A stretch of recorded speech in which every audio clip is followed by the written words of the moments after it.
అంటే ఇప్పుడు మీకు పార్టీలో ఉన్న పలుకుబడి అంటే చంద్రబాబు నాయుడు గారితో ఉన్న సఖ్యతతో జేసీ సోదరుని కూడా మీరే పార్టీలోకి తీసుకొచ్చారనేది కూడా.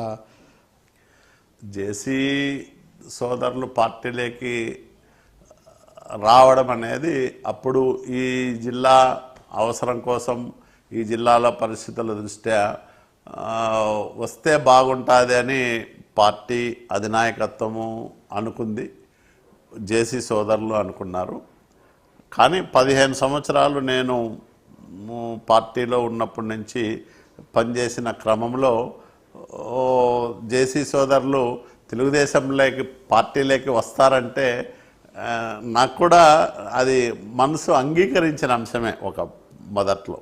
కానీ రాజకీయాల్లో అవసరాలు పెరుగుతూ ఉంటాయి. తర్వాత అంతిమంగా ఎక్కువ స్థానాలు వస్తేనే ఆ పార్టీ అధికారంలోకి వస్తుంది. కాబట్టి చంద్రబాబు నాయుడు గారు ముఖ్యమంత్రి కావాలంటే అందరూ సహకరించాలి, అన్ని స్థానాల్లో పార్టీ గెలవాలనే ఉద్దేశంతోనే మరి అందరూ చాలామంది జేసీ దివాకర్ రెడ్డి గారే కాదు, సోదరులు పార్టీలో తీసుకొచ్చింది మీరా కాదా? నేను కాదు, నాకు అసలు సంబంధం లేదు. జేసీ సోదరులు వస్తేనే జిల్లాలో ఎక్కువ స్థానాలు వస్తాయన్నది ఎంతవరకు కరెక్ట్ అంటారు?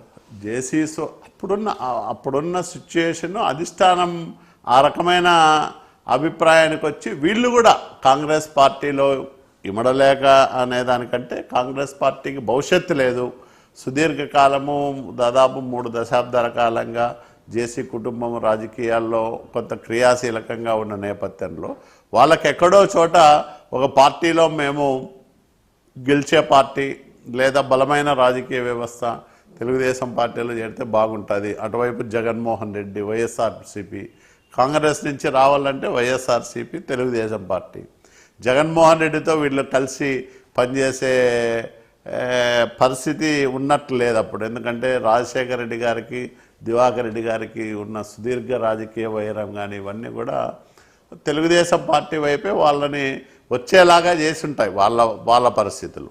తెలుగుదేశం పార్టీ మీ పార్టీలోకి రావడం వల్ల మీకు కలిసి వచ్చిందంటారా కాదంటారా? డెఫినెట్గా ఇప్పుడు తాడిపత్రి మేము ఎప్పుడు గెలవలే, ఒక్కసారే గెలిచాము. ఈసారి అత్యధికమైన మెజార్టీతో తాడిపత్రి స్థానము తెలుగుదేశం పార్టీ ఖాతాలోకి వచ్చిందంటే జేసీ సోదరులు రావడం వల్లనే వచ్చింది కదా. దీపక్ రెడ్డిని తొలి నుంచి కూడా రాయదుర్గం నియోజకవర్గం నుంచి బరిలోకి దింపాలనేది ఉంది. దీపక్ రెడ్డి కూడా అసలు కొద్దిగా ఖర్చు పెట్టుకున్నప్పట్లో అంటే ఎన్నికల నాటికి మీ పేరు ప్రస్తావించారు, మీరు అరంగేట ఆడ ఎమ్మెల్యే అభ్యర్థిగా అనౌన్స్ చేశారు. అంటే దీపక్ రెడ్డి సపోర్ట్ మీకు ఏమైనా లభించిందా రాయదుర్గంలో? అందరూ సపోర్ట్ చేశారు. దీపక్ రెడ్డి గారు, తర్వాత మెట్టు గోవింద్ రెడ్డి గారు చాలా రోజులు అక్కడే ఉండి అందరినీ పిలిచి అందరూ సహకరించారు. దాంట్లో మళ్ళీ ఎలాంటి తేడా కూడా లేదు. అందరూ సహకరించడం వల్లనే ఒక బలమైన ప్రత్యర్థి లేదా తెలుగుదేశం పార్టీ ఎక్కడ గెలుస్తుంది ఇక్కడ అనే ఒక నియోజకవర్గంలో మనం గెలవగలిగినామంటే అదేదో మన ప్రతిభ కాదు, సొంత ప్రతిభ కాదు, అందరూ సహకారము.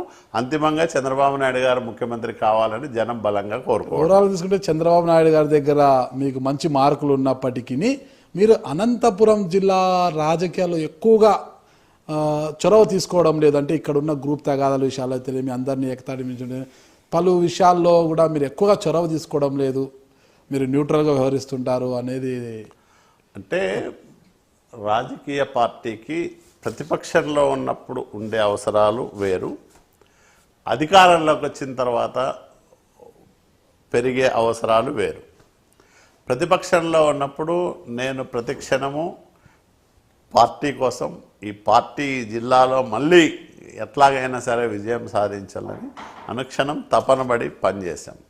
పార్టీ అధికారంలోకి వచ్చింది, నేను అప్పుడు పార్టీలో పొలిట్ బ్యూరో మెంబర్ని, పార్లమెంటుకు 3 సార్లు పోటీ చేసిన వ్యక్తిని, జిల్లాలో కొంత క్రియాశీలకంగా అందరినీ సమన్వయం చేసుకొని పోవాలా. ఎందుకంటే ప్రతిపక్షంలో ఉన్నాం, అందరం కలిసి పోరాటం చేయాల్సిన అవసరం. శత్రువులేమో బలవంతులు అధికారంలో ఉన్నారు, విపరీతమైన హత్యా రాజకీయాలు చేస్తూ ఉన్నారు. అట్లాంటి పరిస్థితుల్లో బలంగా నడిపించాలా అందరినీ, క్యాడర్ని అంటే సమిష్టిగా అందరము కనిపించి ఒక నమ్మకాన్ని కలిగించాల కార్యకర్తలకి. అట్లా అందరం కలిసి పనిచేశాం. ఈరోజు అధికారం వచ్చిన తర్వాత ప్రభుత్వం పనిచేయాలన్నప్పుడు ప్రభుత్వానికి, ఇప్పుడు నేను ఒక ప్రాంతానికి ఎమ్మెల్యేని, అట్లాగే అసెంబ్లీలో చీఫ్ విప్ని, అంతే కదా. కాబట్టి జిల్లాలో అందరి మీద నేను పెత్తనం చేయాలనుకుంటేనో లేకపోతే పెత్తనంగానే సమన్వయం అన్నమాట. అంటే అందరినీ నేను పంచాయతీలు పెట్టాలనుకుంటే ఇప్పుడు అది నా పాత్ర కొంత లిమిటెడ్ అవుతుంది. మీరు చీఫ్ విప్ గా ఉన్నారంటే క్యాబినెట్ హోదాలో ఉన్నారు. ఇక్కడ ప్రతిపక్షంలో ఉన్నప్పటికీ అధికారంలోకి వచ్చిన తర్వాత నా పాత్ర తర్వాత నేను చేయాల్సిన కార్యక్రమాలు వేరే వేరే అయిపోయాయి. తాడిపత్రిలోని జేసీ సోదరులకు కానీ ప్రభాకర్ చౌదరి కానీ ప్రతి విషయంలో కూడా అసలు వాళ్ళు వైరం పడుతూనే ఉంటారు. అంటే విభేదాలు జరుగుతూనే ఉన్నాయి వాళ్ళ మీద. అసలుకి పాము ముంగీస టైప్లో ఎప్పుడూ కూడా వాళ్ళు గొడవ పడుతూనే ఉంటారు. అంటే వాళ్ళ మధ్యలో సఖ్యత సమకూర్చడానికి కూడా మీరు ఎందుకు చర్యలు తీసుకోవడం లేదు? అంటే నా స్థాయిలో జరిగేటివి కొన్ని ఉంటాయి, ముఖ్యమంత్రి గారి స్థాయిలో మాట్లాడాల్సిన విషయాలు కొన్ని ఉంటాయి.